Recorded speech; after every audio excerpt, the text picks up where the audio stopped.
Welcome to BSc Statistics students. In this lesson, I explain what is the definition of testing of hypothesis. And there are two particular topics in the testing of hypothesis: theory of estimation, testing of hypothesis, which are related. I don't say which are equal, which are two particular important crucial concepts in the testing procedures. Okay, in the testing procedures. So, for example, if you consider now, I'm taking the definition of testing of hypothesis. What is meant by hypothesis? First of all, I explain the definition of hypothesis. Hypothesis means it is a certain statement about the population. Hypothesis is a certain statement about the population. Regarding the population, for example, if you consider a country like India, our country, if you consider our country, and if you consider the national income, the statistical study is studying what is the national income in our country, of our country. Then we can specify a statement that based on the previous studies, based on the previous investigations, if you specify a certain statement like our national income is some 50,000 crores or rupees, etc. I don't know. So this is one particular statement. It is the national income.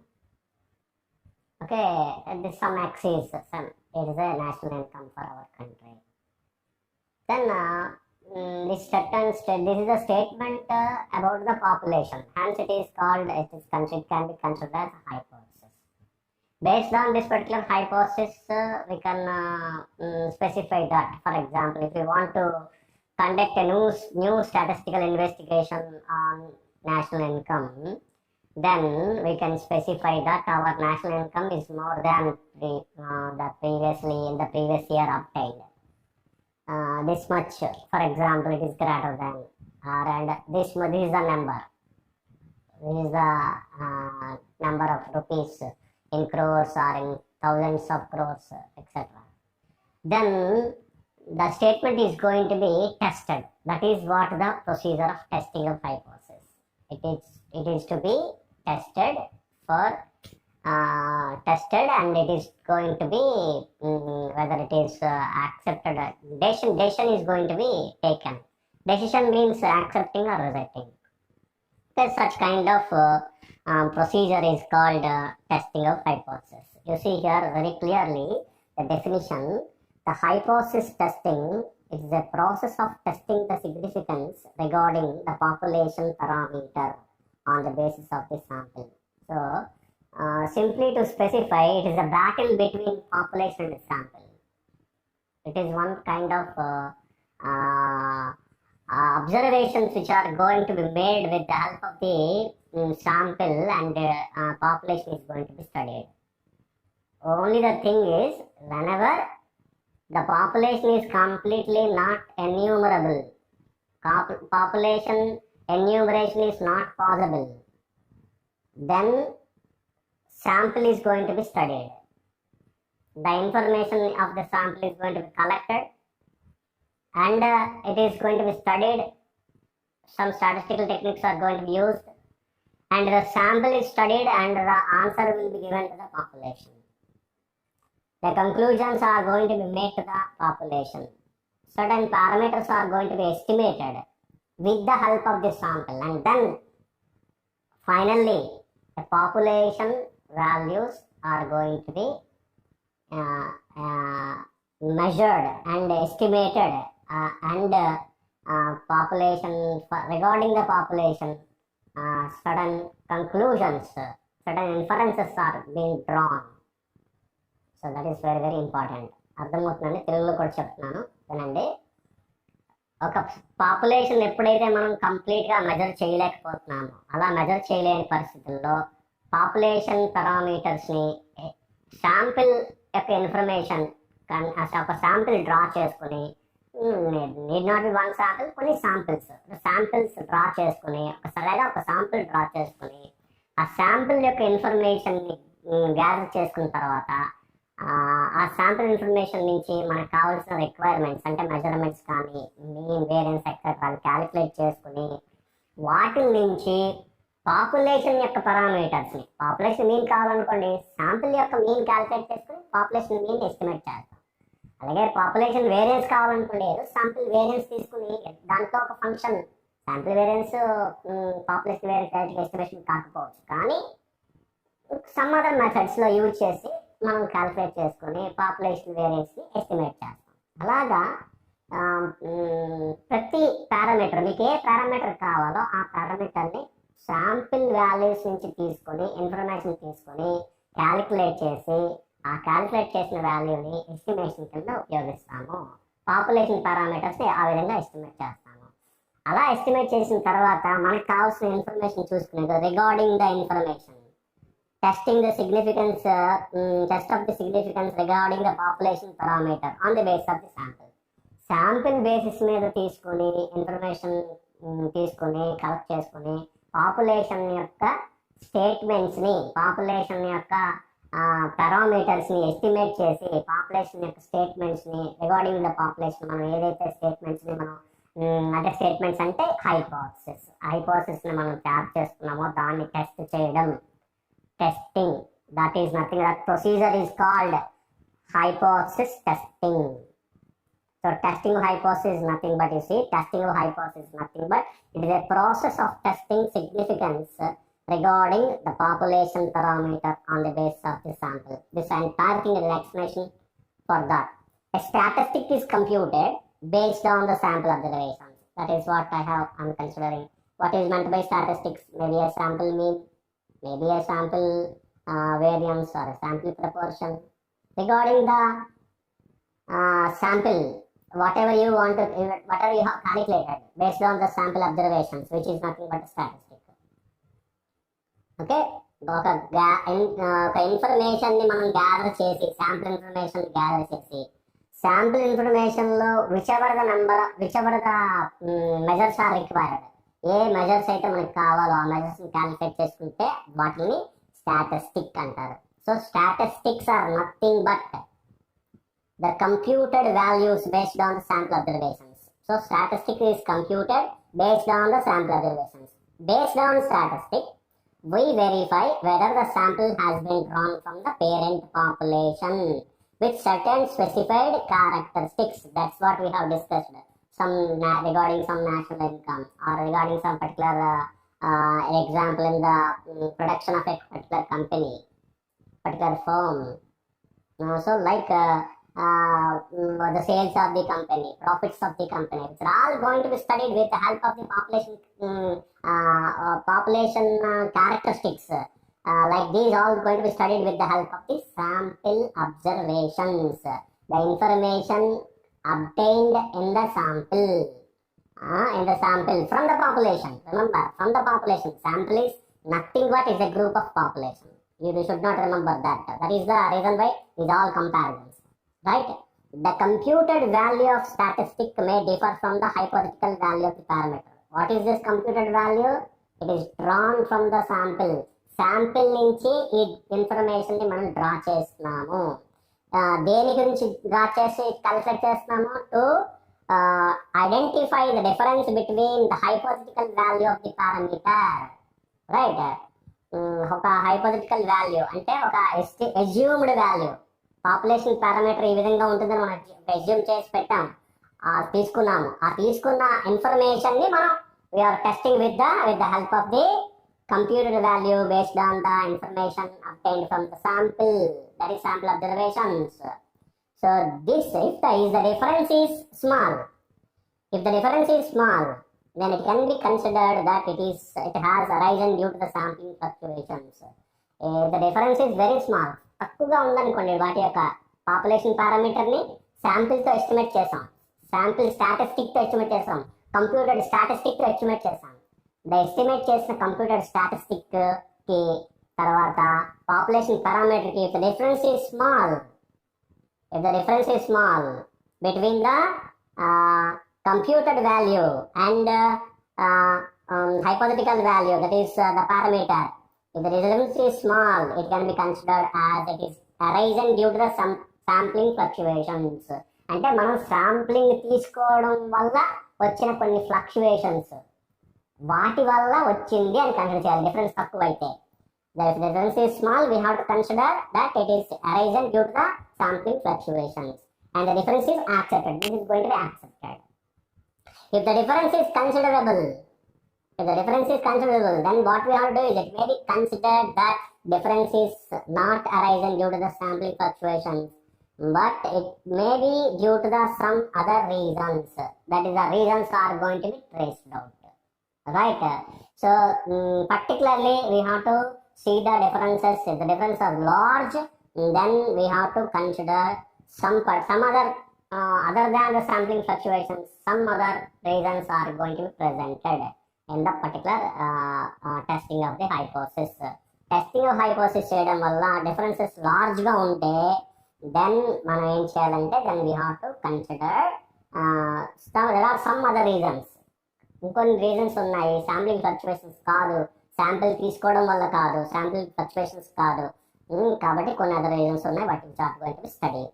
So the testing hypothesis, finally, is the procedure of examining whether difference between the computed statistic, that is from the sample, and the hypothetical parameter, that is from the population, is significant or not. Finally, what we conclude that what is the procedure, testing of hypothesis or hypothesis testing procedure, which is nothing but it is nothing but the examination whether the difference between the computed statistic, that is taken from the sample, and the hypothetical parameter is taken from the population, which is significant. The difference is significant or not. This procedure is called testing of hypothesis. Right? Now you see another definition. I'm giving another definition. I want to give the one more definition. See here, testing hypothesis is a process of decision making by using various statistical methods and theory of modern probability. So how this entire procedure is going to be conducted is based on this. That's all. It is not another definition. It is one such fundamental statistical method. It is going to be considered. What I consider, it is a one particular procedure of statistics. That's all. Testing of hypothesis is a process of decision making by using various statistical methods and theory of modern probability. That is the definition of testing of hypothesis. Right? And here we have another definition. It is called statistical hypothesis. What is meant by statistical hypothesis? You see here, statistical hypothesis is nothing but statistical hypothesis is a sudden statement about the population or the probability distribution of a random variable, or simply it is a sudden statement about population. Statistical hypothesis means it is a sudden statement about probability distribution of a random variable. So, of a particular random variable, we consider the distribution of a random variable, and statistical hypothesis is a sudden statement about the probability distribution of a random variable, or it is a sudden statement about the population. It is a sudden statement about the population. That is what I am explaining in this concept. A certain statement if you consider regarding the population. For example, Andhra University, the students of Andhra University, and if you consider, and the efficiency of a particular subject in the Andhra University, if you consider, if you give a certain statement, for example, in some nuclear physics, the wonderful students, the efficiency of the students in the nuclear physics, it is more than 80% or 90%, more than 80%, then it is a one certain statement about the population. For example, Andhra University, the statistics, the students are more efficient rather than comparing the remaining other universities. By comparing the remaining other universities, then the students of Andhra University, the efficiency of students of Andhra University in the subject statistics is more. That is one particular statement about the population. So whatever the population statements, the statements about the population, which are called statistical hypothesis, simply a statistical hypothesis. Here are some examples. The average lifetime of an electrical bulb manufactured by a company is 1200 hours. For example, it is 1200 hours. Then H, it is statistical hypothesis denoted by H, and it is going to be expressed here in this example. It is H mu is equal to 1200 hours. Come to the second example. The average height of competitors in a particular game is 160 centimeters. The height we are considering the average, that is H is going to be set up is mu is equal to 160 centimeters. The average marks in the third example, another example. The average marks in the subject mathematics is more than the marks in the computers. For example, I'm not that is degrading computer subject, right? I'm sorry. It's only an example. H mu1 greater than mu2. H mu1 is greater than mu2. Average marks in mathematics, mu1. Average marks in computers, it is mu2. So therefore mu1 greater than mu2. That is our statement. Like that, these are the certain statements about the population. So whichever you consider, there are certain statement about the population. It is known as statistical hypothesis. And statistical hypothesis are two types: simple statistical hypothesis and composite statistical hypothesis. Okay, if you specify the parameters in the hypothesis, not null hypothesis, I'm sorry, in the hypothesis, then it is called simple hypothesis, simple statistical hypothesis. That is like this: mu is equal to 1200 hours. Okay, and mu is equal to 160 centimeters. These are the simple statistical hypothesis. If any one of the population parameter is not specified, then it is called composite statistical hypothesis. You see here, the population parameters are not specified, mu1 greater than mu2. Here, for example, mu greater than 1200, then it is not specified completely. If, for example, it is mu less than 160 centimeters, then it is the population parameter not specified and it's a composite statistical hypothesis. When some particular population parameters are not specified, for example, you have two parameters, one parameter is not specified, another parameter is specified, then such kind of hypotheses are called composite statistical hypothesis. Hope you understand. These are some certain definitions of statistical hypothesis and statistical hypothesis also I have defined in this particular class, in this lesson. Thank you. Welcome to BHU Statistics students. In this lesson, I explained there are two kinds of statistical hypothesis, the definitions, simple statistical hypothesis and composite statistical hypothesis. Okay, we have already discussed the statistical hypothesis. What is the procedure of, what is the need of testing of hypothesis, and why the testing of hypothesis is considered, etc. We have discussed everything, the definition. Now, the statistical hypothesis of two types: one simple statistical hypothesis, two composite statistical hypothesis. There are two types. You see here the definition, it's very clear.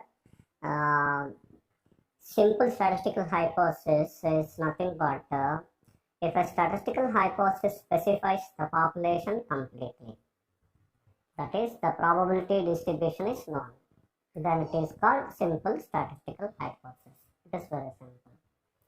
So, which means in the simple statistical hypothesis, all the population parameters are to be given very clearly, specified clearly. Such kind of statistical hypothesis is known as simple statistical hypothesis. For example, you see here X follows normal distribution with mean mu and variance sigma square. Then we can define H is H as a particular statistical hypothesis. H can be defined as mu is equal to 1200 kilometers and sigma square is equal to 2. Like that, if we specify the population parameters mu and sigma square, both the parameters completely, then it is simple statistical hypothesis. Similarly, for example, X follows a binomial distribution with parameters n and capital P, in which capital, that is H statistical hypothesis, is going to depend as P is equal to 1 by 3 population proportion. Then it is called a simple statistical hypothesis. The parameters completely defined, clearly defined. Okay, values of the parameter are specified very clearly. Such hypotheses are called simple statistical hypothesis. Come to that composite statistical hypothesis and the definition. It is also very simple. If a statistical hypothesis do not specify the population completely, then it is called composite statistical hypothesis. That is, if any of the population parameter not specified clearly, not given clearly, then it is such kind of statistical hypothesis is known as composite statistical hypothesis. For example, you see here a hypothesis, for example, in normal population, normal distribution, H, if you have considered hypothesis mu is less than 20, then it is not clearly specified. It is less than 20, whether it is 19 or 18, we don't know. That is, it was not specified. It is less than 30. That's all. Then hence it is composite statistical hypothesis. For example, H mu1 greater than mu2. For example, H sigma square is equal to 2 and mu greater than 2. Even though sigma square specified clearly is equal to 2, but mu is greater than 2. Then obviously it is nothing but it is composite statistical hypothesis. One parameter is not specified. And therefore, these are called composite statistical hypothesis. Based on simple statistical hypothesis, composite statistical hypothesis, and also basing on the basic definition of statistical hypothesis. Statistical hypotheses are two kinds, null and alternatives. Null hypothesis, alternate hypothesis, which we discuss in another class. Thank you. Welcome to BSc Statistics students. Now in this lesson, in this class, I explain two important definitions of hypothesis, statistical hypothesis. One, it is null hypothesis, another one alternative hypothesis. Now you see, because these two hypotheses are very essential. You see here there are two kinds of essential hypotheses in conducting the test procedures. So to conduct a test procedure, it is very important to study these two hypotheses, null and alternative. First of all, null hypothesis. If you go for null hypothesis is a statistical hypothesis with no difference. A statistical hypothesis with no difference or with null attitude. It's called null hypothesis. So it is a very, very simple definition. And it is denoted by H naught. Capital H naught. H naught.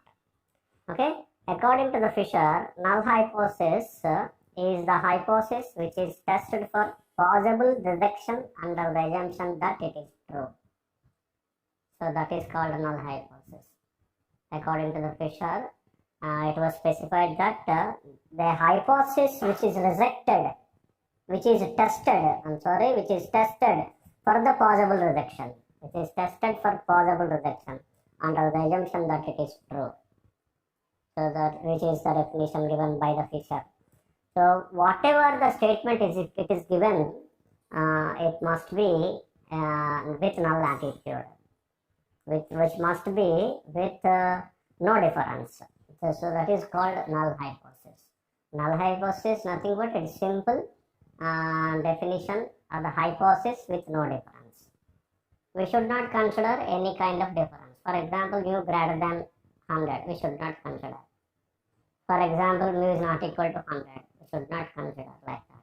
We should consider only with no difference, which is mu is equal to 100. Similarly, for example, I give you one more example, mu1 greater than mu2, we should not consider. Mu1 less than mu2, we should not consider in null hypothesis.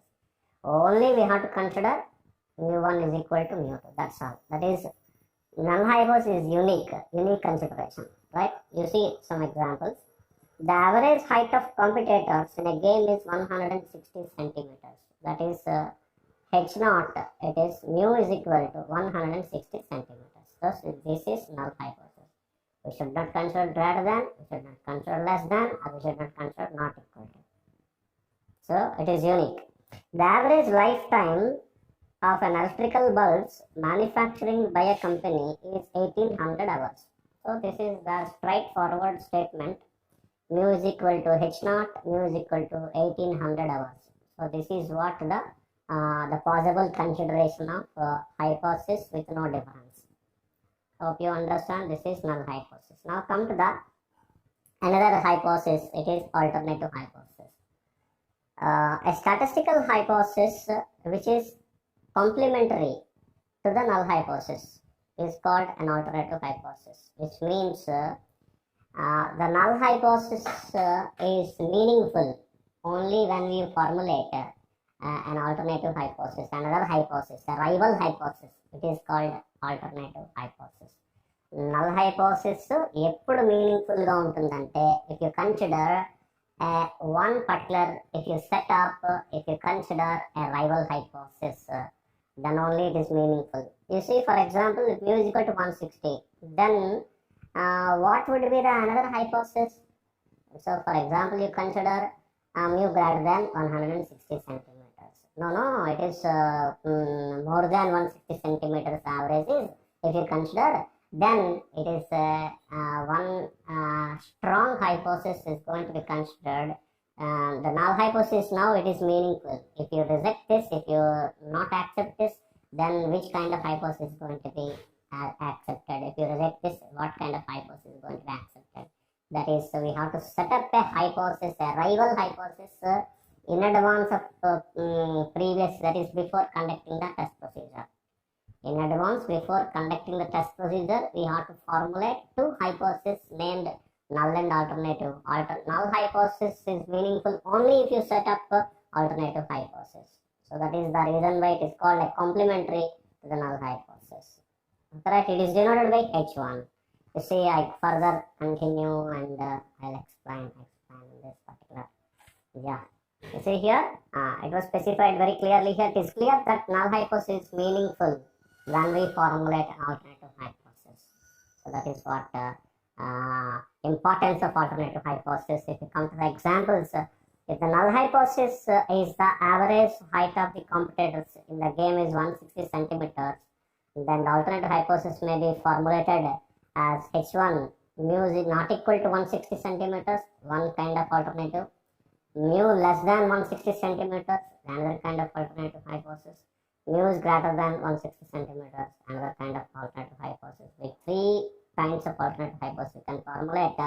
The alternative hypothesis in one is it refers to the two-tailed test, and 2 and 3 it refers one-tailed test.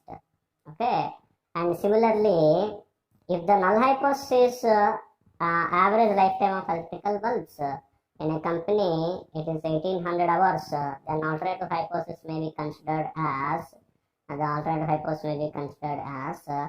H1 mu is not equal to 1800, that is two-tailed test. H1 mu greater than 1800, H1 mu is less than 1800. These are the three kinds of alternative hypothesis we can consider against the null hypothesis H naught mu is equal to 1800. So therefore, if we are setting two kinds of hypothesis called null and alternative hypothesis, and null hypothesis is meaningful only when we set up an alternative hypothesis. That is the reason why we are setting up another kind of hypothesis called alternative hypothesis, right? So that is the reason why. And one more thing, in alternative hypothesis decides whether the test is one tail or two tail, whether the test is one tail or two tail, which has more significance in calculation of the tabulated value, that is called the significant value. Tabulated value means a significant value, okay, which is taken from the tables, already constructed tables, right? Which means here if the alternative hypothesis is not equal to, then it is two-tailed test. If the alternative hypothesis is greater than or less than, then it is one-tailed test. If it is greater than, it is called right-tailed test. If it is less than, it is called one-tailed test. I hope you understand. We have discussed with the help of the alternative hypothesis. Also, we have discussed the one-tailed and two-tailed. Okay. So these are the definitions of null hypothesis and alternative hypothesis. Thank you. Thank you so much. Welcome to BSc Statistics students. In this class, I explain the definition of critical reason. It's very, very important in the testing hypothesis. If you consider a sample space S, there are two particular possible decisions of considering that sample. The sample may be based on the information of the sample. Our statement about the population, it may be accepted or rejected. The two kinds of decision we can formulate in any kind of testing hypothesis. We are testing the hypothesis. What we are doing, we are testing certain statement about the population. That is hypothesis, a statistical hypothesis. Here now, we can specify clearly, we are testing a null hypothesis against a particular alternative hypothesis. We are testing two hypotheses. We are testing whether null hypothesis by formulating null and alternative two hypotheses. We are testing null hypothesis whether it is accepted or rejected. That is our entire testing procedures of testing hypothesis. Always we are looking to whether the hypothesis is going to be accepted or rejected. Null hypothesis is going to be accepted, particularly whether the null hypothesis formulated null hypothesis is accepting or rejecting. For this only, the entire study is going to be conducted. Is it clear? So, entire study is going to be conducted to study whether which kind of decision is going to be taken for null hypothesis, formulated null hypothesis, whatever formulated null hypothesis. So, for which there may be two decisions. There may be null hypothesis may be accepted or null hypothesis may be rejected. Right? So, in which you see here, that is the reason why in the sample space, yes, we are considering some number of sample observations. That is, for example, you consider x1, x2, xn as the sample observations which are drawn from the sample. This entire procedure is done through the sampling. Remember that whatever the population statements we have made, all the population statements are tested, or we are doing test procedures based on the sample observations. That is the reason why we have considered x1, x2 and so on xn. Why we have considered x1, x2, xn? Because the sample, because by considering the sample, we are doing the test procedures. We are testing the hypothesis. We are testing the null hypothesis particularly. Right? So therefore, we consider one after another particular point, sample observation. If the sample observation is, for example, it is accepted. If for example, we consider a manufacturing, in a particular manufacturing procedure, manufacturing company is producing some number of items, in which we have taken some particular sample number of observations, that is sample number of items. For example, 10 items have been considered. We are testing one item and after another item. If the item is defective, then we consider it is going to be rejected. And then the rejection, what are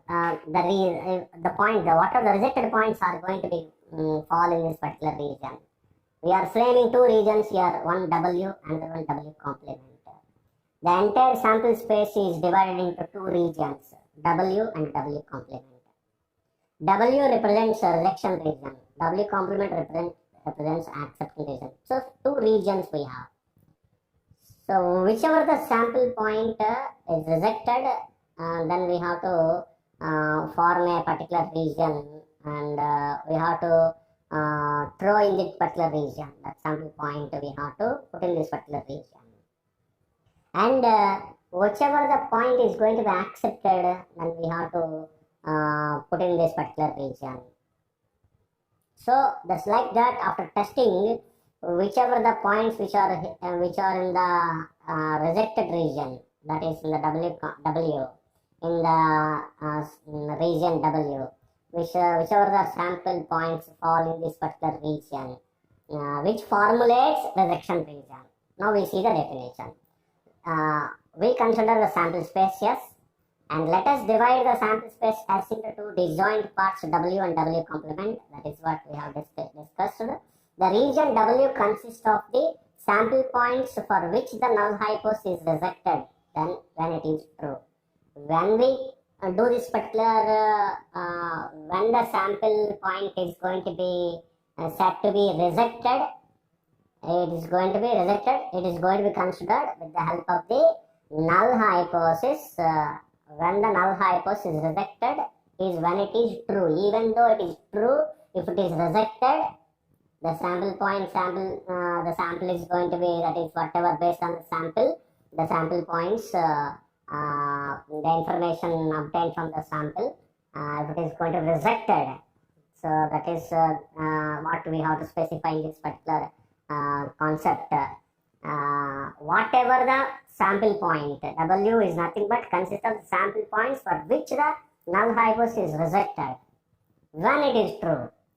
So in a case where the null hypothesis is true but it is going to be rejected, the sample points are going to be put in this particular region.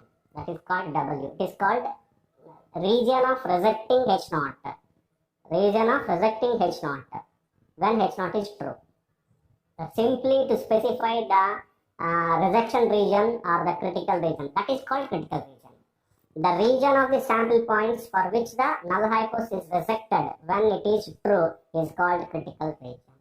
The critical region is nothing but region of rejecting the null hypothesis when it is true. It is called critical region. The critical region is nothing but region of the sample points for which the null hypothesis is rejected when it is true. Even though null hypothesis is true, that is even though producer or entrepreneur, for example, in this particular case I am explaining, the producer or entrepreneur are producing good number of items, even though good items, qualitative items, even though the consumer is not accepting, that is null hypothesis is going to be rejecting. So such region of the sample points is known as critical region. Hope you understand. This is one example I am giving. It's not a general true example. It's not general true, right? In general, it is not true. It's going to be considered, right? This is what one best example I can furnish here. I can give to you. I can explain to you, right? So this is what the region of simply, that's a very, very simple definition. The region of the sample points for which the null hypothesis is rejected when it is true, it is called critical region. This W is called critical region in this particular figure. This is acceptance region. Rejection region is nothing but it is known as critical region. Hope you understand. The critical region is nothing but the region of rejecting the sample points, the region of the sample points for which the null hypothesis is rejected, or simply region of rejecting null hypothesis when H0 is true. It is called critical region. Thank you so much. Welcome to BSc Statistics students. In this lesson, I explained two types of errors and also alpha and beta. You see here, for which I have formulated a decision box. This is called a decision box. To identify what are errors and what is correct decision and what are correct decisions, which are known, which can be known and which can be identified with this particular decision box. So our decision. So you see here I explained what is this box. So this is the statement, H0 true and H0 false. And this is what the decision we can take, accept H0 and reject H0. What is H0? H0 is null hypothesis. So based on the sample information, which is obtained from the sample, that is a sample is drawn from the population and certain information from the sample is going to be obtained. Based on the sample information, provided the sample information, a decision is going to be considered, a decision is going to be taken. So if you consider something like an example, if you consider the example like these are the two particular statements regarding the producer, and these are the two statements regarding the consumer. That is also another kind of aspect you can consider. So if you consider this, H0 is true, which means more than 95% of the product is good. With allowable error, the 5% or 1% or 2%, the allowable error is going to be considered, and then the lot is good by the point of view of the producer. Okay, so producer is producing a good lot. More than 95 or 98% of items are good. Non-defective items, that is the H0 is true. H0 is false, which means from the point of view of producer, the lot is not considered, that is 95% of the lot. It is not good items. So less than 95% or 98%, whatever the specified items, which are not good. That is more than 5% are defective items. More than or 2% or 1%, whatever you consider are defective items. More defective items are more. That does not mean that entire lot is bad. So some number of whatever expected number of items, 5% or 2% or 1%, number of items are going to be considered as defective. Now which we have more than 5% or more than 2% items are defective items.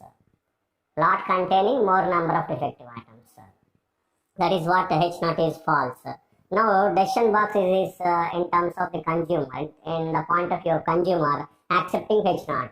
The H0 may be accepted whether it is true or false. Similarly, H0 may be rejected even though it is true or false. That is, lot may be good, H0 may be accepted, rejected. Consumer may purchase or may not purchase. And H0 is false, even then consumer may purchase or may not purchase. That is, take a good decision or a bad decision. Accepting H0, rejecting H0. So this is one particular point of view. For example, if you consider this point of view, the lot is good. The less number of defective items are there in the lot, which can be considerable. The lot is going to be accepted by that is accept H0. The decision of the consumer accepting H0 when H0 is true. H0 is true when accepting H0, when H0 is true, it is a correct decision. I am putting a right mark, it is a right decision. And reject H0 when H0 is true. When H0 is true, rejecting H0. That is a qualitative items are going to be rejected by the consumer. It is a one type of error. It is error I am writing here. It is a one kind of error. It is a wrong decision. This is known as type 1 error. I explain again. And now accepting H0 when H0 is false. Accepting H0 when H0 is false. The lot, which means lot consists of more number of defective items, but consumer is accepting it. This is a wrong decision. It's accepting H0. It is a wrong decision. It is a wrong decision. It is called error. I am writing as error. It's a wrong decision. Right. And rejecting H0 when H0 is false. That is, a lot consists of containing more number of defective items than in this case. H0 is going to be rejected, then this is called a good decision. It's a good decision. I'm putting a tick mark. That is a right decision. These two are right decision, these two are wrong decision, in which this is called type 1 error. Type 1 error. This is type 2 error, known as type 2 error. What is type 1 error? Rejecting H0 when H0 is true, it is known as type 1 error. Accepting H0 when H0 is false, it is known as type 2 error. Okay, these are the two types of error can be obtained from this particular box. Or simply, without taking this example, or simply we can easily identify that H0, if you consider some kind of null hypothesis, and based on the sample observations and based on the information of the sample, we can take a decision. According to that, we can take 4 kinds of decision, that is 2 correct decisions and 2 wrong decisions, which are going to be explained in this fashion. In this way, accepting H0 when H0 is true, it is a right decision. Rejecting H0 when H0 is true, it is a type 1 error, one kind of error known as type 1 error. And come to that, accepting H0 when H0 is false, it is another kind of error, it is known as type 2 error. And rejecting H0 when H0 is false is a correct decision. So these are the conclusions are going to be made with the help of the this particular decision box. So there are 2 kinds of errors. We have to concentrate and we have to reduce these 2 errors to a great extent and to get the qualitative procedures and so that null hypothesis, whatever the assumptions which are made to be very clear. So that our intention is to reduce these 2 kinds of errors. Okay, I define type 1 error, type 2 error, type 1 error. First of all, type 1 error, it is nothing but rejecting H0. Rejecting H0, that is null hypothesis when H0 is true. When H0 is true, it's very simple. This is what the definition. Rejecting null hypothesis H0 when H0 is true, it is known as type 1 error. That is, the error of rejecting H0 when H0 is true is type 1 error. And come to the definition of type 2 error. So that is the error, another error, the error of accepting H0. Accepting H0, error of accepting H0 when H0 is false. Whenever it is false, if you accept the H0, it is nothing but it is a one kind of error that is called type 2 error. So these are the 2 types of error, type 1 error and type 2 error. Now, if you consider the definition of alpha, alpha is known as producer's risk. Producer's risk. What is alpha? Alpha is nothing but is probability of type 1 error. Probability of type 1 error. What is type 1 error? What is type 1 error? Probability. Type 1 error is rejecting H0 when H0 is false. That is probability of rejecting H0 when H0 is true. When rejecting H0 when H0 is true. That is type 1 error. Probability of rejecting H0 when H0 is true, it is known as alpha. Producer's risk. Why? The good quality. H0 is true means what I have explained. I have explained that H0 is true means desirable quality. The quality is good. That is whatever the percent of defective items specified, which are less than the number of that is defective items. The percentage of defective items, which are very small. So it contains less number of defective items. That is, lot is good. Lot contains good quality. So therefore, even though producer is producing good qualitative items, but consumer is rejecting. So such kind of risk, such kind of error, it is a risk of the producer. It is a risk of the producer. Producer is producing good lot, but consumer is not accepting, he is rejecting. Consumer is rejecting the such kind of good lot. Good lot is rejecting. So that is a risk of the producer. Next one, beta. It is called consumer's risk. Consumer's risk. So it is beta. It is nothing but probability of type 2 error. Type 2 error. Probability of type 2 error. What is type 2 error? Type 2 error is error of accepting H naught when H naught is false. Now you see here, this is accepting H naught when H naught is false. What is meant by H naught is false? I explained that H naught is false means it consists of, a lot consists of more number of defective items rather than they specified. That is, instead of they specified 5% of defective items are there in the lot, but even it is more. Now it is even more number of defective items are there, more percent of defective items are there in the lot, which means it is not a desirable lot. So therefore, such kind of lot, H naught is false, such kind of lot is going to be accepted by the consumer. So it's a risk of consumer. Accepting bad lot by the consumer. Accepting the bad lot by consumer, it is a risk of the consumer. So that is why, that is the reason why it's specified beta, consumer's risk is the probability of type 2 error. Probability of type 1 error is alpha, probability of type 2 error is beta. So alpha is risk of producer, beta is risk of consumer. And I'll tell you the formulas in terms of the clear notation. So alpha is equal to probability of type 1 error. That's what I explained. Probability of type 1 error.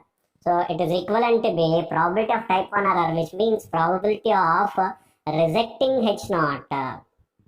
Rejecting H naught when H naught is true.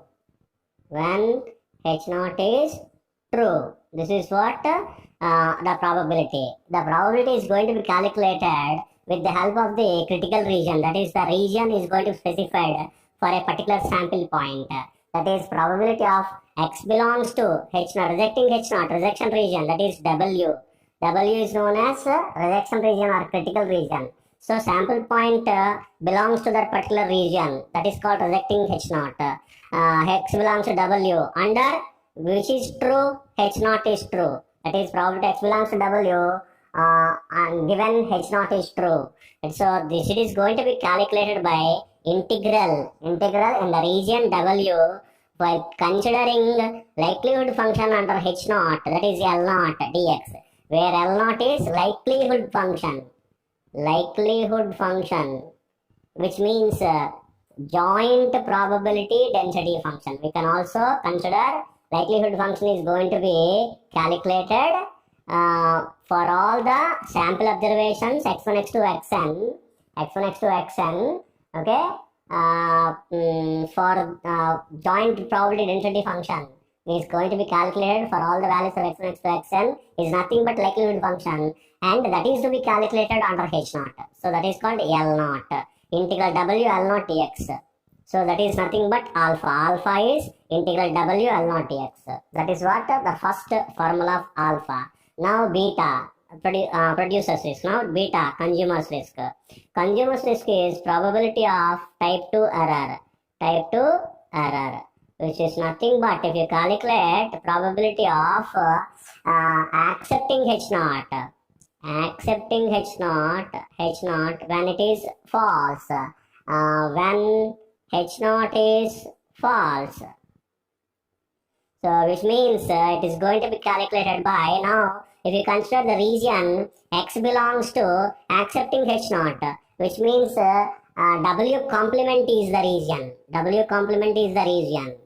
Under given H naught is false, which means H1 is true. H naught is false, which means H1 is true. Okay. H naught is false, which means H1 is true.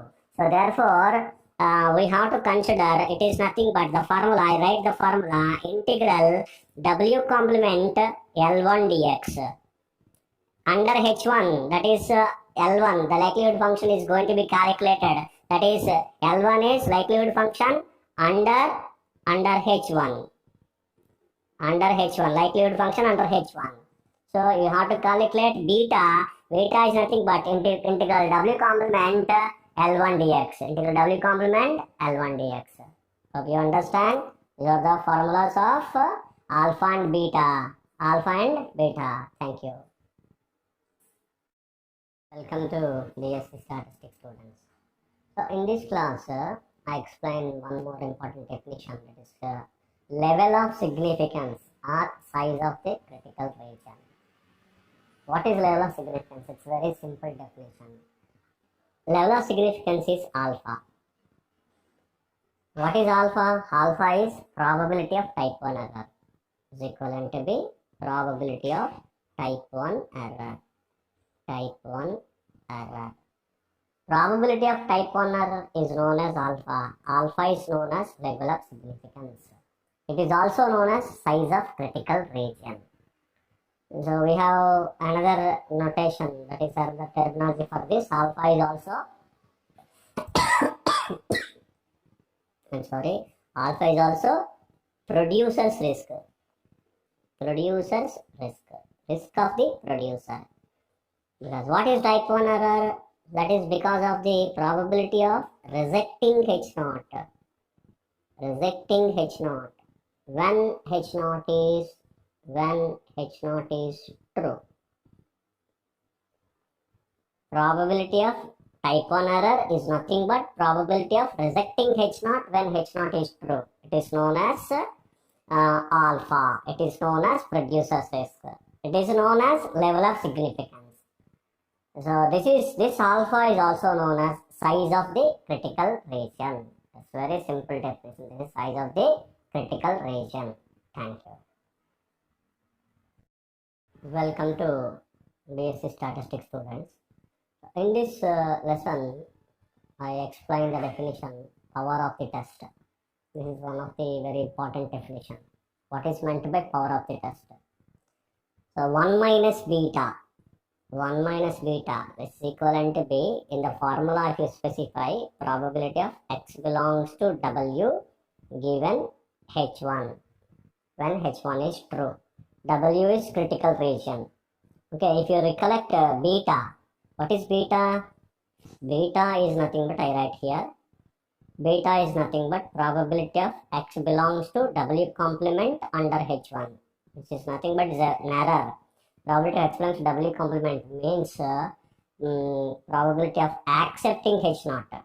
X belongs to W complement. W and W complements are, W is critical region, which means region of rejection or rejection region. W complement acceptance region, region of accepting null hypothesis. Okay, all the sample points fall when the null hypothesis is going to be accepted. That is acceptance region. So which means probability of accepting H0 when H0 is false, that is H1 is true. When H1 is true. So which means 1 minus, if you do 1 minus is probability of rejecting H0 when H0 is false. Which kind of decision it is? This is nothing but rejecting H0. Rejecting H0. When H0 is false, that is H1 is true. H1 is true, which means H0 is false.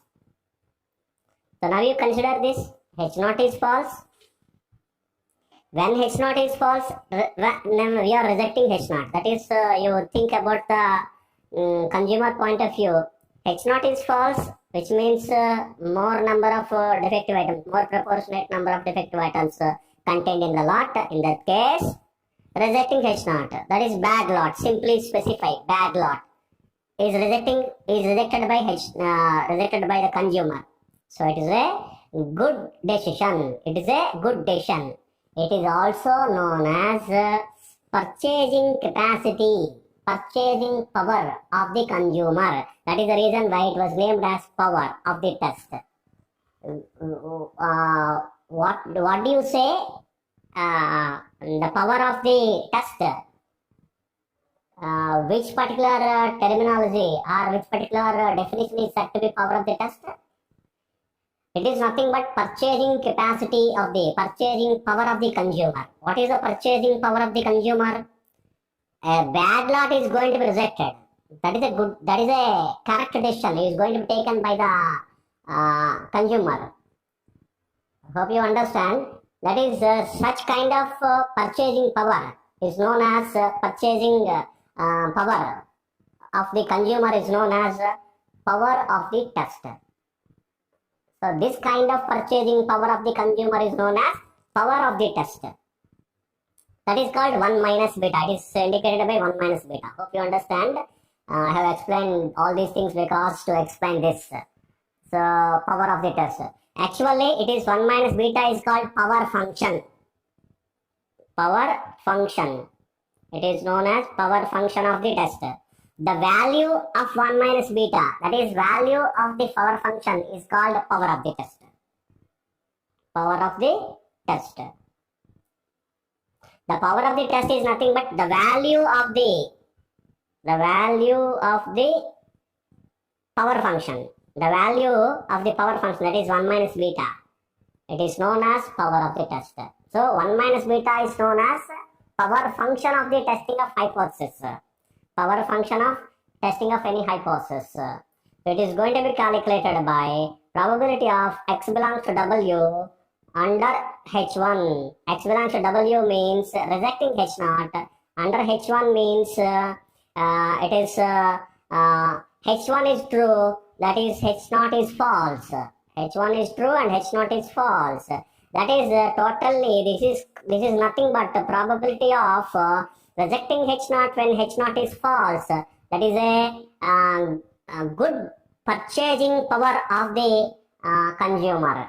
The purchasing power of the best purchasing power of the consumer. That is called the power of the test, the power function of the test. Still to speak clearly, this is known as power function of the test, 1 minus beta, and the value of the power function of the test is nothing but it is called power of the test. That is our definition, power of the test. The power of the test is nothing but the good consumer, the good purchasing power of the consumer. That is the purchasing power of the consumer is known as power function, and power of the test is nothing but such kind of power. Purchasing power of the consumer is known as power of the test. But of course, you have to learn clearly 1 minus beta is power function, and the value of the power function is known as power of the test. The value of the power function is known as power of the test. Hope you understand. This is what power of the test, and the formula also I have written here. Probability x belongs to W given H1, and if you write the formula and integration, the formula is I write here 1 minus beta is equal to probability of x belongs to W given H1, because H1 is true. What you have to write is always true. So integral W in the region, critical region W, you have to do it, and L1 under H1 likelihood function is L1. The L1 is likelihood function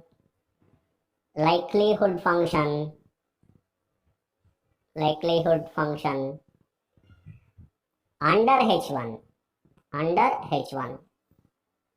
That is, we have to calculate. So this is nothing but 1 minus beta, power of the test, power function, the value of the power function. That is, the value of 1 minus beta is known as power of the test, or simply we know 1 minus beta is known as power of the test. So probability x belongs to W under H1, it is nothing but integral W L1 dx is known as power of the test. Thank you. Thanks so much. Welcome to BSc Statistics students.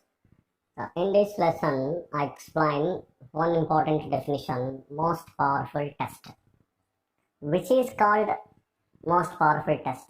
For this, I consider a problem of the testing hypothesis.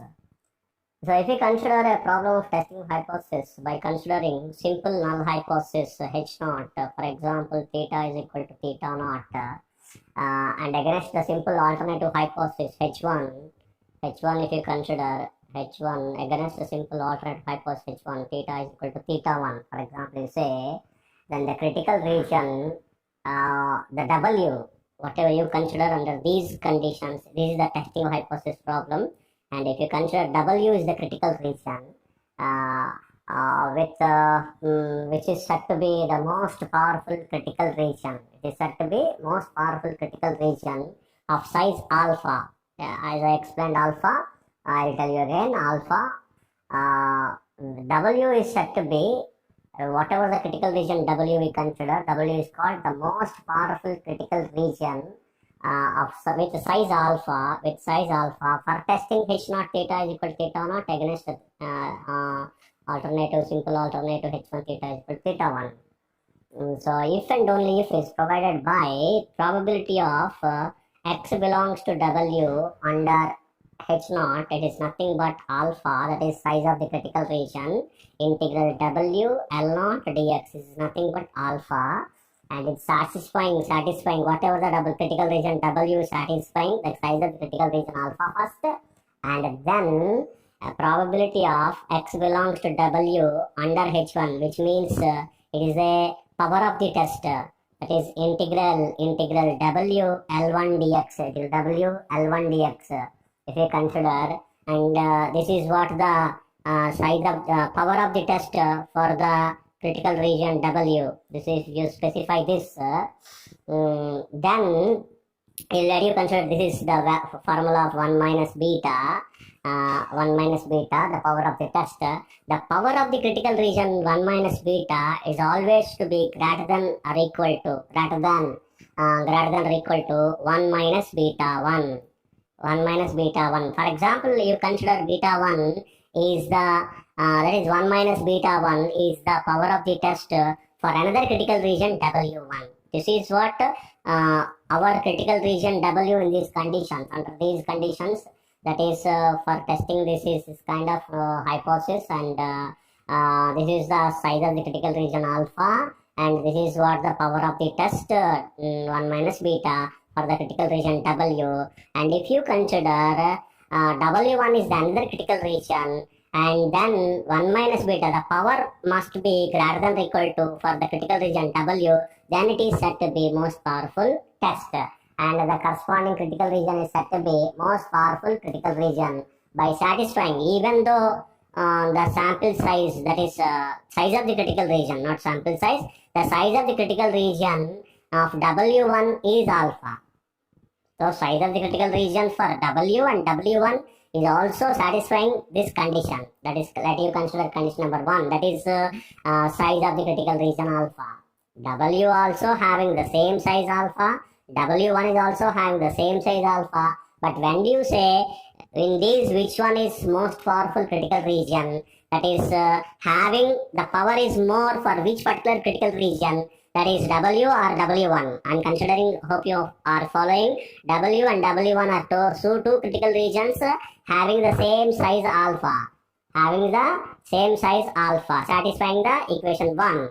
And then which is having power more, and that is called most powerful test, and that is called most powerful critical region. The corresponding test is called more powerful test. Hope you understand. That is, if 1 minus beta is greater than or equal to, by satisfying W is satisfying equation 1 and equation 2. That is, for example, you consider equation 2 satisfying 1 minus beta is greater than or equal to 1 minus beta 1. And whichever that this particular W is satisfying alpha, and also 1 minus beta is more always for any other critical region. W1 it is satisfying also equation 1, that is size of the critical region. So this is called, then in the under these conditions W is called most powerful critical region, and corresponding test is called most powerful test.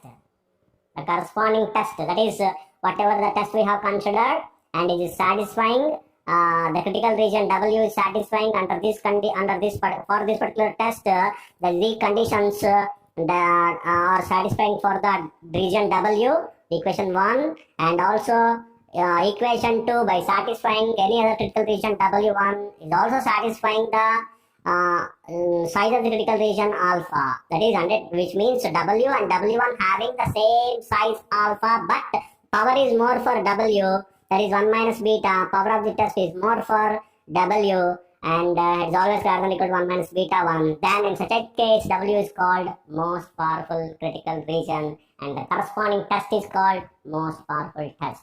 Hope you understand. Thank you. Welcome to BSc Statistics students. In this lesson, I explain one of the very important theorem for the critical region in the testing of hypothesis. This is called Neyman and Pearson lemma. is also familiarly known as NP lemma. So what is this NP lemma? You see the statement here.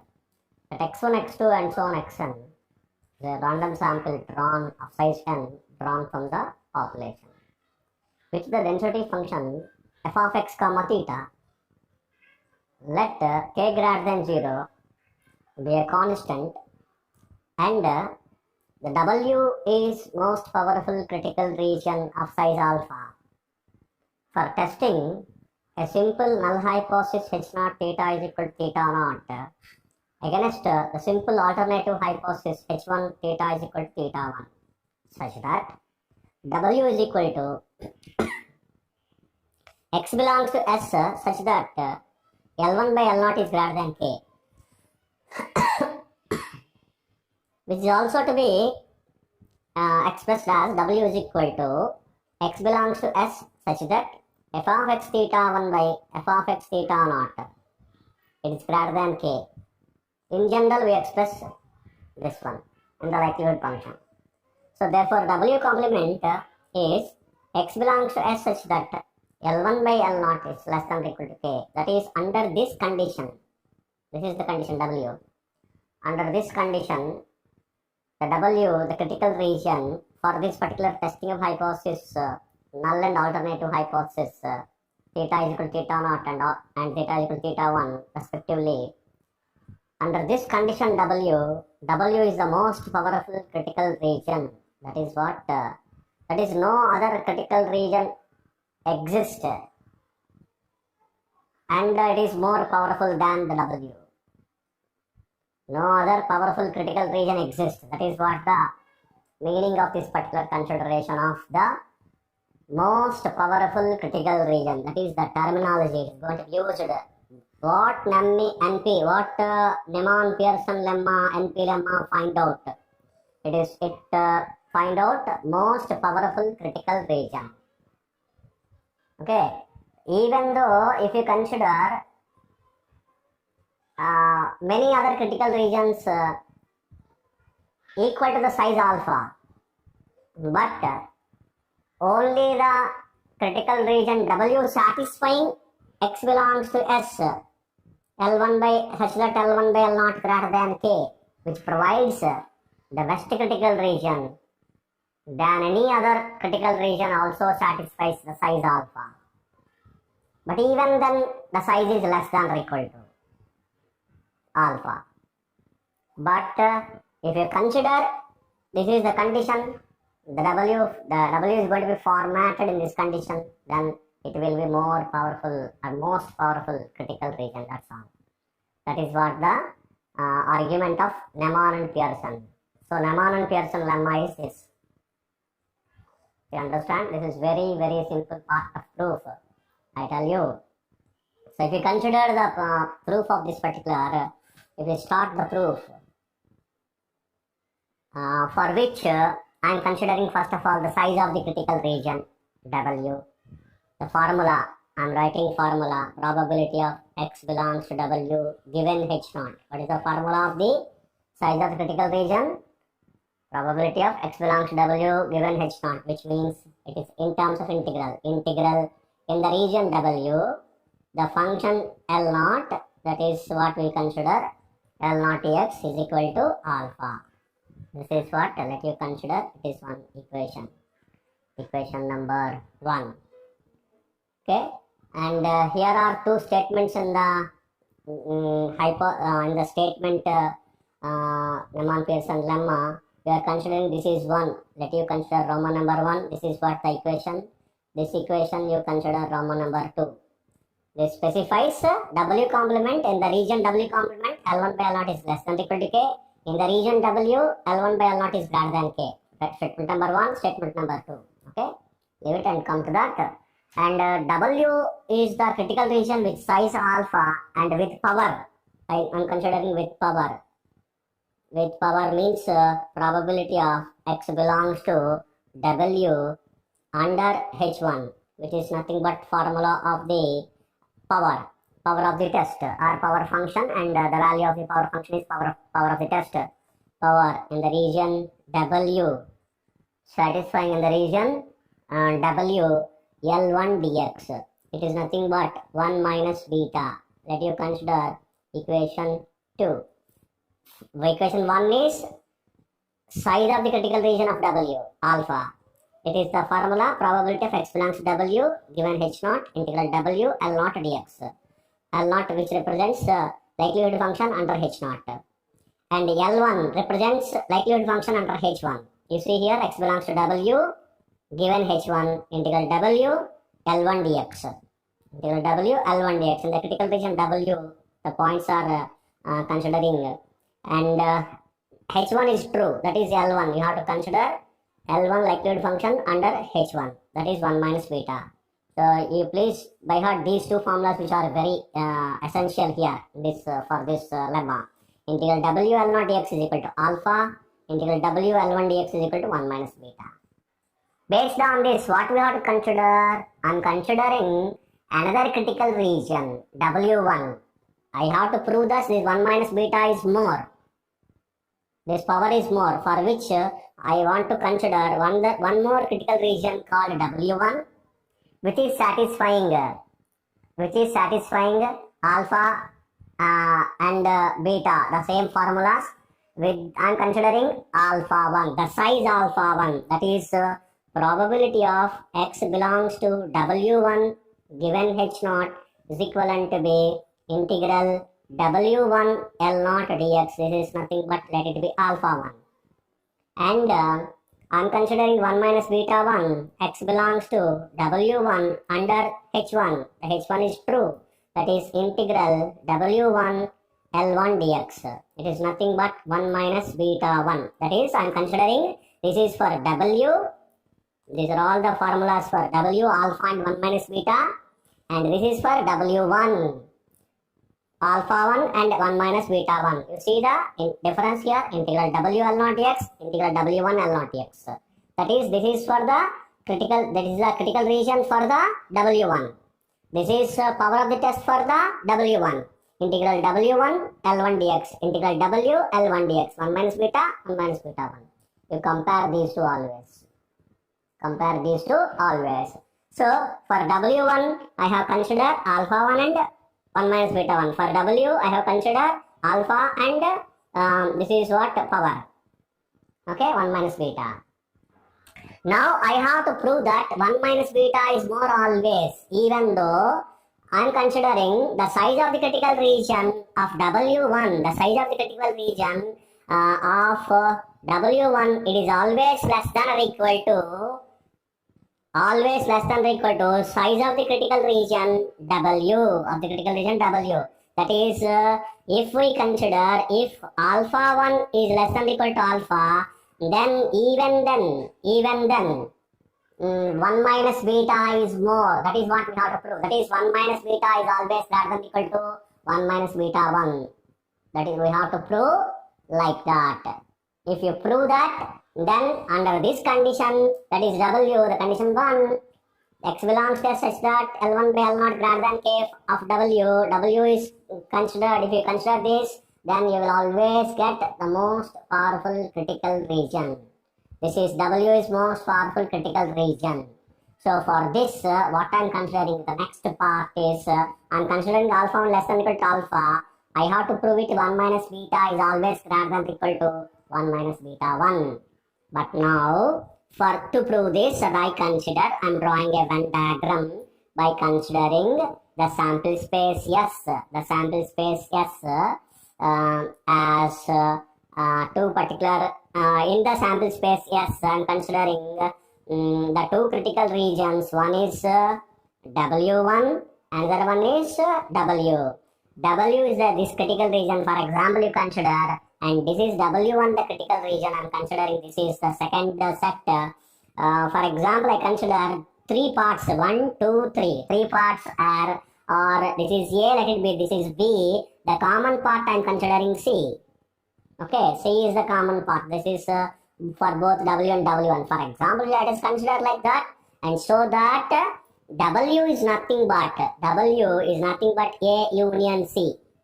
And W1 is nothing but B union C. You have to remember these two. W is A union C. W1 is B union C. If you consider this is the part W1, this is the part W in the sample space. Yes, if I consider these are the two critical regions I have considered separately. But whereas I am considering some particular common part between W and W1, it is C. Okay, so A union C and B union C. C is a common part between W and W1. I am considering.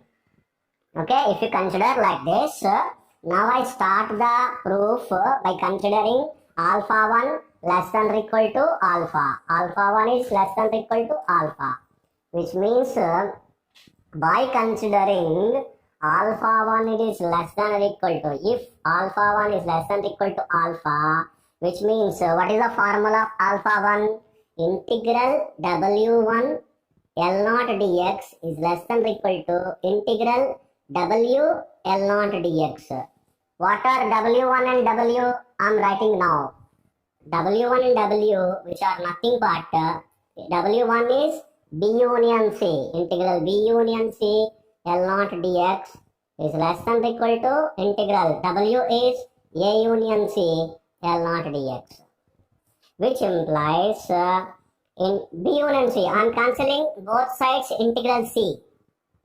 Okay, I am cancelling integral C, so that remaining part is integral B L0 dx is less than or equal to integral A L0 dx. Okay, so I am putting an order. Let you consider in the fashion that first of all I am taking A and then B. So therefore reverse the inequality. That is, it will be integral A L0 dx. It is greater than or equal to integral B L0 dx. Okay, we have considered two equations there. Now I am considering one more equation. Okay, I consider the equations. I show the equations here. What are the equations I have considered? The equation 1 alpha, equation 2 beta.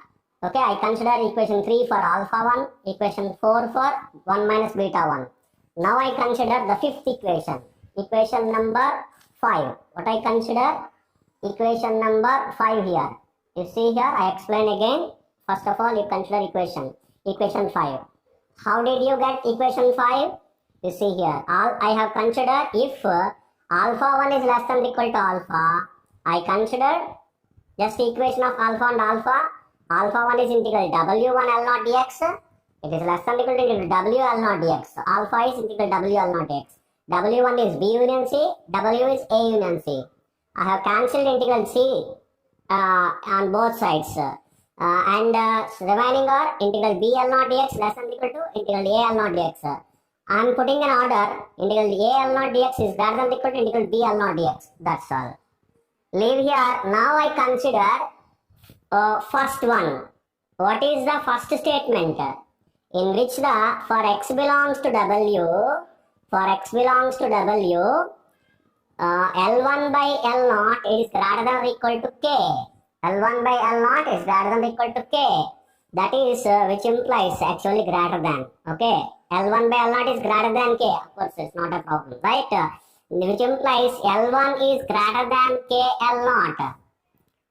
In that region W, you integrate it. So if you integrate this in the region W, integral W L1 dx is greater than, I'm always writing greater than equal to, is greater than K into integral W L0 dx, because K is a constant, I'm taking outside of integration.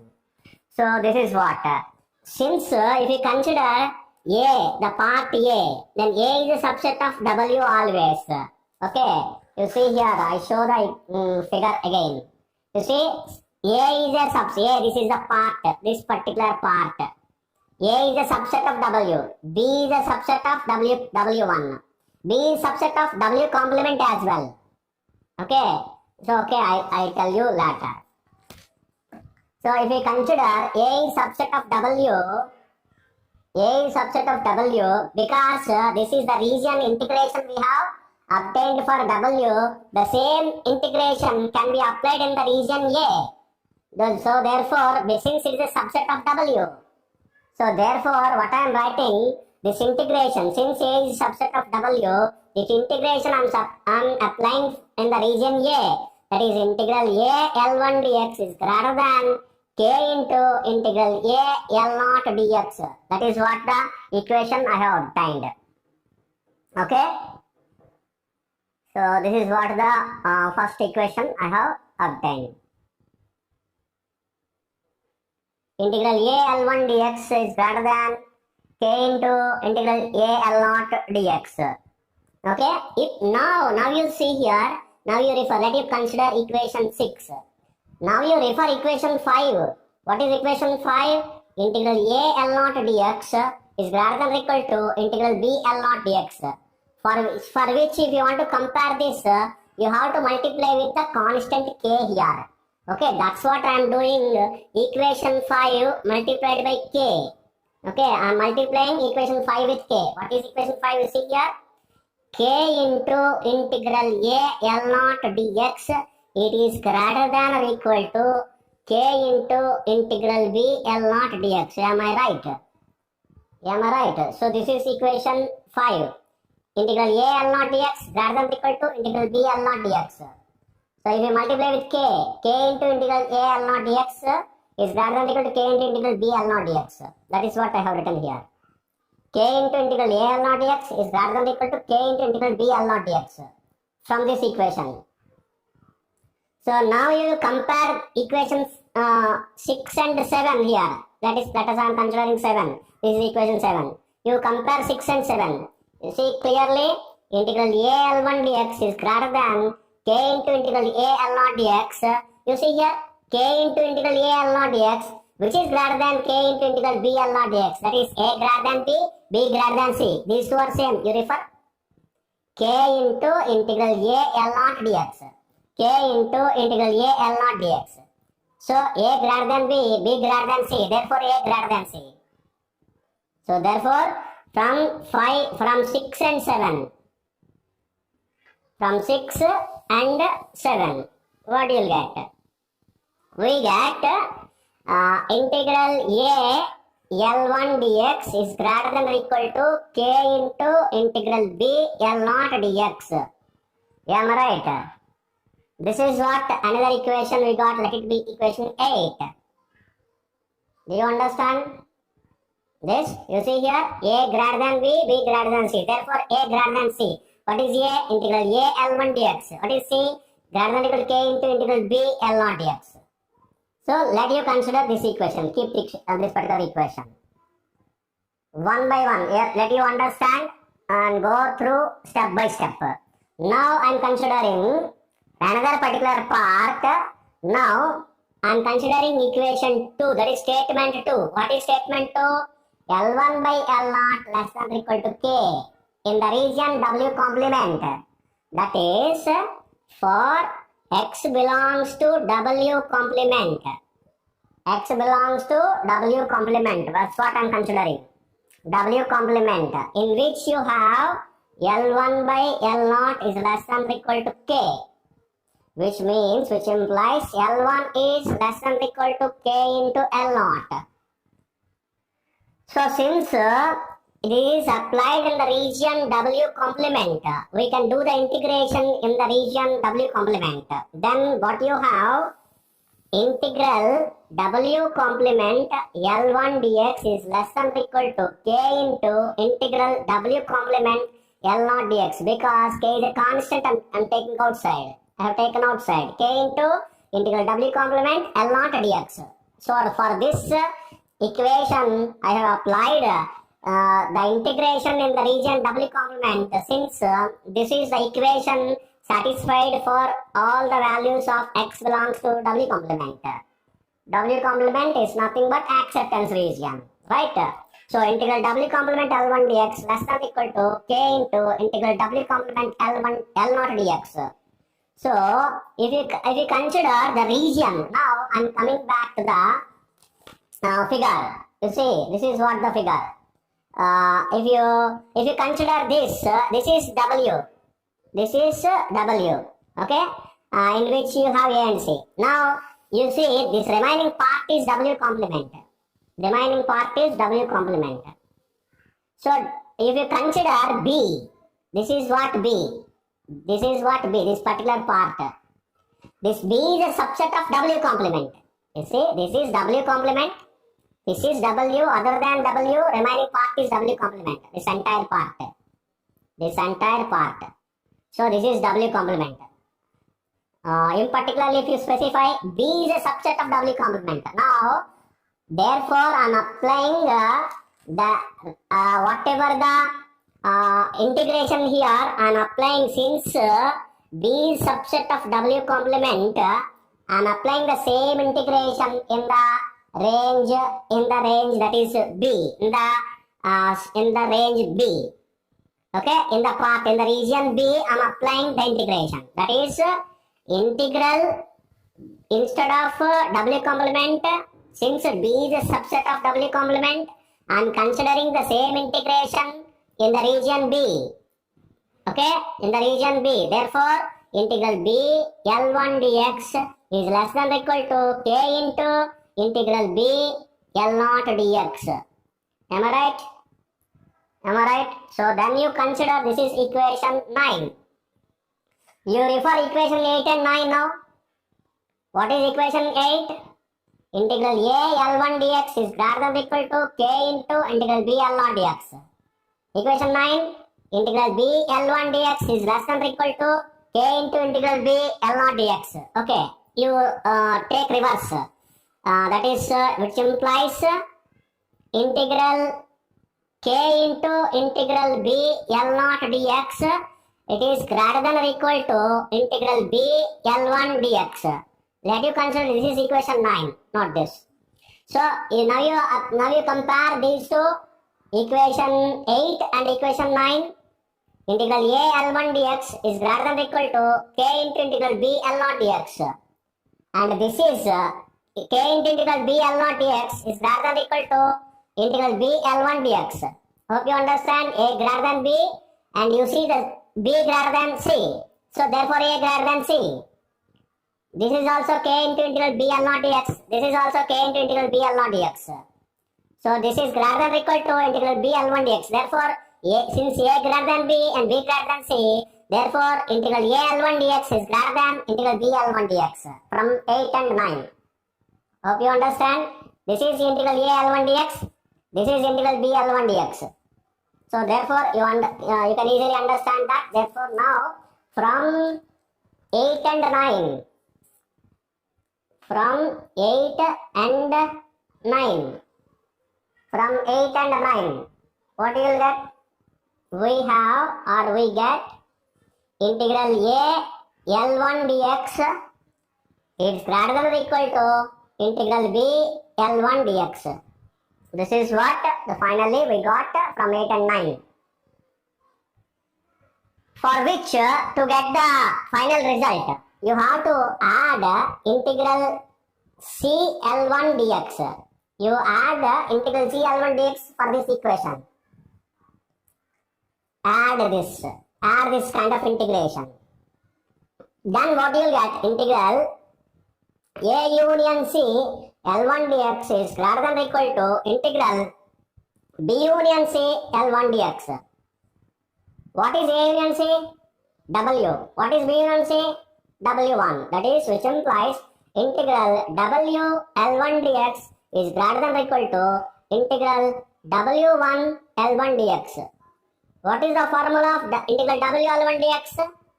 That is from the equation 2. It is 1 minus beta is greater than or equal to integral W1 L1 dx. It is 1 minus beta 1. It is from equation 4. From equations 2 and 4. Okay? From equation 2 and 4, 1 minus beta is greater than or equal to, this is 1 minus beta, this is 1 minus beta 1. Therefore, 1 minus beta is always greater than or equal to 1 minus beta 1. That is, even if you consider alpha 1 less than or equal to alpha, the size of the critical region W1, this is size of the critical region W1, even though it is less than or equal to size of the critical region W, but the power is more. 1 minus beta is always greater than or equal to 1 minus beta 1. The power of the critical region is always more for W than power of the critical region W1. Under the condition W satisfying L1 by L0 is greater than K. This is what the condition for X belongs to S, such that W is going to be satisfied. This is the condition. Under this particular condition, if you consider the power, the critical region W, it will be always more powerful than any other critical region, satisfying the even though the size of the critical region is lesser, satisfying the equation that is alpha, property alpha. Even alpha, whatever the other critical region we have considered, the size of the other critical region even though is lesser than the critical region W we consider. But if W is satisfying, W taking the condition is this, X belongs to S such that L1 by L0 is greater than K, then W will be the most powerful critical region. Okay, under this, the power of the W is always more. So that is called Neyman-Pearson lemma explains that the power of the critical region W will be more under this condition. If you take this condition L1 by L0 is greater than K, then the power of the critical region will be always more.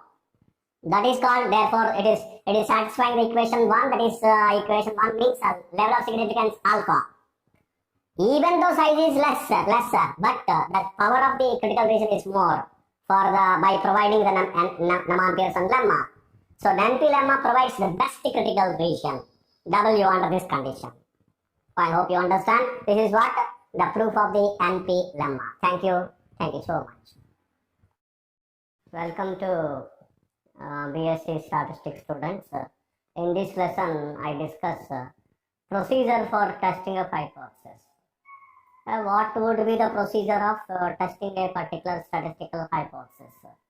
So it is very simple. You follow these 5 steps. First one, null hypothesis, formulate or set up the null hypothesis H0, which is suitable for the problem under study, which means on hypothesis with no difference you have to consider. With no difference, that is called a null hypothesis. And then second point is alternative hypothesis. If the null hypothesis is meaningful only if you set up the alternative hypothesis.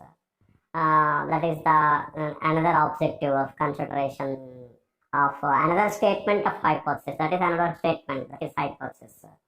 Then third one, fix the level of significance. Level of significance is also one of the very important concepts, that is called alpha. You have to fix in advance. And fourth one, test a statistic. Compute one test statistic based on Z is equal to T minus expectation of T by standard of T, which follows normal distribution with mean 0 and variance 1. That is standard normal distribution under H0. Under the null hypothesis H0 it is going to be computed. Under the null hypothesis H0 we have to calculate the value of Z. We have to calculate the value of the test statistic Z. Okay, the T is going to be calculated. That statistic will depend on the sample, which depends on the sample. X1 sample observations, X1, X2, Xn, which is drawn from the population. That is very important. And the fifth one, after calculating Z, fifth one is comparison and conclusion. So here we see, we have already calculated one particular value of Z is called calculated value, computed value. And then Z alpha, you consider at specified level of significance at alpha level, that is specified level of significance alpha, and we have to get it from the tables of the normal distribution. Tan normal distribution, we can get the values of Z. That is for one tail or two tail, that is going to be obtained. So, and if model, that is called significant value. Z alpha is known as table value or significant value. Okay, which is obtained from the tables of the standard normal distribution, particularly for the large sample test procedures. If modulus of Z is greater than Z alpha, then we may reject H0 at alpha level of significance. If modulus of Z is less than or equal to Z alpha, we may accept H0 at alpha level of significance. If modulus of Z is greater than Z alpha, this is computed value, this is tabulated value, significant value. If it is greater than, then we may reject H0. If it is less than or equal to, then we may accept H0. These are the 5 important parts. That is to conduct any particular statistical hypothesis, testing of the statistical hypothesis. This is what the procedure. If you conduct these 5 important steps, then we can easily conduct. If you make these 5 steps, we can easily conduct any kind of statistical hypothesis. Test procedure, testing of hypothesis procedure is going to be conducted. Thank you so much.